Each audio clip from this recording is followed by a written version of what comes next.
Perhaps it was because he had attended too many of them alone, sitting stiffly at reception tables while laughter and love swirled around him like a language he could not understand. Or perhaps it was because each vow he heard spoken aloud reminded him of how empty his own life was, despite the wealth and success he had piled up like trophies. Tonight, as he sat at his cousin's wedding, that emptiness pressed heavier than ever. The banquet hall glowed under crystal chandeliers, its tables decorated with white roses and golden trim. Guests clinked glasses, leaned close for photographs, and pulled loved ones onto the dance floor. Leonard, in his tailored charcoal gray suit, sat at a round table near the front, his back ramrod straight, his expression carefully neutral. The chair beside him remained empty. Still alone, Lenny. His uncle teased good-naturedly as he passed, his wife's hand tucked under his arm. Leonard forced a polite smile. Seems so. His uncle chuckled. A man with your fortune should have women lining up at your door. Then he winked and walked away before Leonard could reply. Leonard stared at the untouched glass of wine in front of him. He'd heard the same line 100 times before, at business dinners, at family gatherings, from colleagues who envied him. But none of them understood. Money brought plenty of women into his life, yes, but it never kept them. They admired the cars, the private jet, the corner office overlooking the skyline. Not once had he felt that someone was looking at him, Leonard, and not what he represented. He thought about the string of failed relationships, the cold endings disguised as polite text messages. After a while, he stopped trying. Better to be alone than constantly doubting if someone truly cared. The MC's voice jolted him from his thoughts. And now, a special performance for the bride and groom. Leonard glanced lazily toward the stage, expecting a band or DJ. Instead, a young woman stepped forward, clutching a microphone in trembling hands. She wasn't like the other guests, no shimmering gown, no designer heels. Her simple blue dress was faded at the seams, and her shoes looked worn from too many miles walked. Her dark hair was tied back in a loose knot, strands escaping around her face. But when she began to sing, the entire room fell into silence. Her voice wasn't trained or polished, not the kind one heard at concerts or on television. It was raw, achingly tender, and filled with a vulnerability that clutched at the heart. She sang an old folk song, the kind passed down by generations, about love found in unlikely places, about heartbreak, about carrying hope even when the world felt unbearably heavy. Leonard felt his chest tighten with every note. He tried to swallow the sudden lump in his throat, but the melody pierced deeper and deeper until his composure cracked. His eyes burned, and before he could stop himself, tears welled and spilled. He turned his face slightly, pretending to cough, but there was no hiding it. The song was stripping him bare, tearing down the walls he had spent decades building. Why was he crying? He didn't cry, not in boardrooms, not at funerals, not even during the long nights when loneliness clawed at him. And yet here he was, undone by the voice of a girl he didn't know. When the song ended, the hall erupted into applause. Guests clapped enthusiastically, some even standing. Leonard's hands trembled as he joined in half-heartedly. His gaze followed her as she ducked her head shyly and handed the microphone back to the coordinator. No one seemed to pay much attention to her after that, but Leonard couldn't tear his eyes away. Who is she? He wondered. And why do I feel like she just sang my own soul? Aloud. Later that evening, while the dance floor filled and conversation swelled, Leonard slipped outside for air. The cool night wrapped around him, carrying faint music from inside. He walked past the gardens and found her sitting on the stone steps behind the hall. She sat hunched forward, her hands folded in her lap, staring up at the stars as though they were the only witnesses to her thoughts. You sing beautifully, Leonard said softly. She startled and turned. In the dim light, her face came into view, young, perhaps early 20s, with weary eyes that held both innocence and exhaustion. When she saw him, she looked flustered. Oh, thank you, sir. You're not a professional, are you? Leonard asked, settling a few steps away so he wouldn't intimidate her. She shook her head. No, I just sing sometimes. At weddings, small events. They pay me a little. A little, he echoed. For school. Her gaze lowered to her hands. For food. In rent. My mother's medicine. She glanced at him quickly, embarrassed. I'm sorry. I didn't mean to. You don't need to apologize, Leonard said gently. His heart ached at her words. He was so used to people who had everything, people like him, but emptier still. And here she was, carrying burdens most could not imagine, and yet she sang with a voice that could move the coldest of hearts. "What's your name?" he asked. "Clara," she said quietly. He repeated it, savoring the sound. "Clara, you don't know what your song did to me tonight." She tilted her head, confused. "I just sang. People liked it, I guess." "No," Leonard said firmly. "You did more than that. You reminded me what it means to feel." Clara blinked, unsure how to respond. For a moment, neither of them spoke. The only sound was the faint hum of laughter from inside the hall. Finally, Clara gave a small smile, though it didn't quite hide her weariness. "That means a lot, sir. Thank you. In the days that followed, Leonard couldn't stop thinking about her.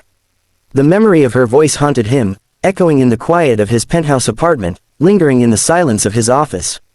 He told himself it was foolish, she was just a girl who sang at weddings to make ends meet. But something inside him insisted it was more.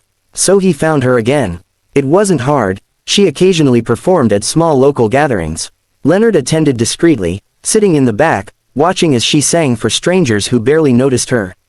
After one performance, he approached and asked if she would consider singing at his company's charity gala. Her eyes widened. "Me? But I'm not a professional. Your guests will expect. They'll expect what I tell them too," Leonard interrupted with a faint smile. "And I want them to hear you." Clara agreed reluctantly. When the night came, she stood on stage, trembling, while hundreds of wealthy faces stared up at her. Leonard watched from the front row, his heart pounding. And just as before, when she sang, the room fell into silence. People leaned forward, captivated. Many wiped away tears. Afterward, as Clara tried to slip away, Leonard caught her by the arm. "See, you moved them, just like you moved me." She shook her head, overwhelmed. "I don't understand why you're helping me. I'm no one." Leonard's voice softened. "You're someone who reminded me I'm more than a bank account. More than a company. Clara, you reminded me I'm human." Her lips parted, her eyes shining with unshed tears. For a moment, neither moved. Their bond grew slowly but deeply. Leonard learned about her long days, 2 jobs, nights spent studying nursing books, mornings taking care of her mother. Clara learned about his loneliness, the emptiness behind the headlines of his success. She listened, without judgment, never once dazzled by his wealth. And for Leonard, that was everything. One evening, as they sat in his office overlooking the city lights, Clara hummed a tune under her breath. Leonard leaned back, listening, a smile tugging at his lips. "You know," he said, "that night at the wedding, I cried because I realized I've spent years building walls around my heart. And then you broke them down with one song." Clara looked at him, eyes glistening. "And you gave me something I never thought I'd have again. Hope. That maybe my voice matters. That maybe I matter." It wasn't love at first sight. It was something deeper, the kind of bond formed when 2 lonely souls find each other in the unlikeliest of places. For the first time in years, Leonard didn't feel alone. And for the first time in her life, Clara believed her dreams might stretch beyond survival. Together, they began to write a new song, one not of wealth or struggle, but of healing, of companionship, and of 2 hearts learning, slowly and carefully, to love. Leonard Hayes had everything most men dreamed of. By the age of 41, he had built a tech empire that stretched across countries. His name was printed in magazines, his face was recognized at airports, and his decisions rippled across stock markets. He lived in a penthouse high above the city skyline, drove cars worth more than most people's homes, and had the kind of wealth that could buy almost anything. And yet, as he sat at his cousin's wedding, Leonard felt like the loneliest man in the room. The banquet hall sparkled with golden chandeliers and white roses, the tables draped in silk cloths and decorated with crystal glasses. Families huddled close, couples leaned into each other, and children giggled at the dance floor. Leonard sat alone at his round table, his posture impeccable in his charcoal gray suit, but beside him the chair remained empty. Still single, Lenny, his uncle teased as he passed by, his wife's hand wrapped snugly in his arm. "With all that money, you should have a line of women waiting for you." Leonard gave a polite smile. "Perhaps," he said. He was used to the comments. They always came, whether from relatives or colleagues or well-meaning friends. Few people understood. He had dated beautiful women, ambitious women, women who seemed perfect for the glossy photos of a magazine spread. But every time, their interest proved thin. They adored his lifestyle, not his soul. They praised his wealth, not his heart. And each time, when it ended, he was reminded that no one had truly seen him. He poured himself a glass of wine, but the taste was as flat as his mood. Weddings always did this to him. They reminded him of what he lacked, of what no amount of success could buy. Then the MC's voice cut through his thoughts. And now, a special performance for the bride and groom. Leonard glanced toward the stage, expecting a polished band or a professional singer. Instead, a young woman stepped forward, clutching the microphone nervously. She looked nothing like the other glamorous guests. Her dress was plain and slightly worn at the seams, her shoes scuffed, her dark hair tied back in a loose knot. She stood as though she didn't belong, as though she might disappear if no one looked at her. But when she opened her mouth to sing, the room fell into silence. Her voice was not refined, not like those trained to perfection. It was raw, trembling at first, but carrying a purity that swept through the hall like a tide. She sang a folk song, an old one, about longing and heartbreak, about losing everything but clinging to hope. It was not glamorous, but it was honest, and in that honesty was something far more powerful. Leonard's chest tightened. He tried to swallow the lump in his throat, but as the melody rose, something inside him broke. His vision blurred, his breath hitched, and before he realized it, tears slid down his face. He turned slightly, pretending to cough, hoping no one noticed. But there was no hiding it. The song cut straight through his defenses, tearing down walls he had built for decades. Every note seemed to echo his own hidden loneliness, his own yearning for something real. When the song ended, applause thundered across the hall. Guests clapped and cheered, the bride dabbed her eyes, and the groom smiled warmly. The young woman ducked her head, shy, and quickly stepped back from the spotlight. But Leonard barely clapped. His hands trembled, his mind whirling. Who is she? He thought, staring at the spot where she had stood. And why do I feel like she just sang my own heart aloud? Part 2. The song behind the voice. After the meal, while couples filled the dance floor and laughter echoed through the hall, Leonard slipped outside for air. The cool night wrapped around him, stars faint against the city glow. He walked quietly around the side of the building, and there she was, the girl who had sung. She sat on the back steps, her hands folded in her lap, gazing at the sky as though she belonged more to it than to the glittering hall inside. Up close, she looked even younger, early 20s perhaps, with tired eyes and calloused hands. You sing beautifully, Leonard said, his voice low. She startled, turning to him. When she saw his expensive suit and perfectly polished shoes, she shifted uncomfortably. Oh, thank you, sir. You're not a professional, he asked, sitting a few steps away so as not to intimidate her. She shook her head. No, I just sing at weddings sometimes. They pay me a little. A little, his brow furrowed. For school, her gaze dropped. For rent, for food, my mother's medicine. She gave a quick, embarrassed smile.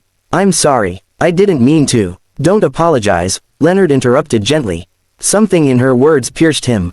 He had lived surrounded by abundance so long that he had almost forgotten what true struggle looked like. Yet here she was, carrying burdens most couldn't imagine, and still, she sang with a voice that could move strangers to tears.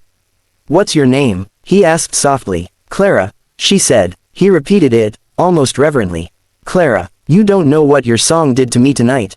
She tilted her head, puzzled. I just sang. That's all. No, Leonard said firmly. You reminded me what it feels like to be human. To feel something real. Her eyes widened slightly, as though no one had ever said something like that to her before. Over the next weeks, Leonard sought her out again. He asked her to sing at one of his company's charity events, though he paid her more than she thought fair. Clara was nervous, standing before hundreds of wealthy guests, but when she began to sing, the room stilled. People leaned forward, captivated. By the end, even the most hardened executives wiped away tears. Afterward, Clara tried to slip away, but Leonard stopped her. See, you moved them, just like you moved me. She shook her head, overwhelmed. I don't understand why you're helping me. I'm no one. Leonard's voice softened. You're someone who reminded me I'm more than a company, more than headlines. Clara, you reminded me I'm alive. Her lips parted, her eyes shining. For a long moment, neither spoke. In time, their bond deepened. Leonard learned of her long days, 2 jobs, evenings studying nursing, mornings spent caring for her mother. Clara, in turn, listened to his confessions of loneliness, his fears that no one saw beyond his wealth. Unlike others, she wasn't dazzled by his money. She laughed at his awkward jokes, asked about his childhood, and sang softly when his office grew too quiet. One evening, as the city lights glittered outside his office window, Clara sang a lullaby her mother had taught her. Leonard listened in silence, his heart swelling with something he hadn't felt in years. Finally, he said quietly, "That night at the wedding, I cried because I realized I've spent years building walls around myself. And you," his voice broke, "you tore them down with one song." Clara's eyes filled with tears. "And you gave me something I thought I'd lost forever. Hope. That maybe my voice matters. That maybe I matter." It wasn't love at first sight. It was something deeper, the quiet recognition of two lonely souls, each carrying burdens the world couldn't see, finding each other in the unlikeliest of places. For the first time in years, Leonard didn't feel alone. And for the first time ever, Clara believed her life could be more than just survival. Together, they began to write a new story, one not of wealth or struggle, but of healing, of companionship, and of a song that had brought two broken hearts together.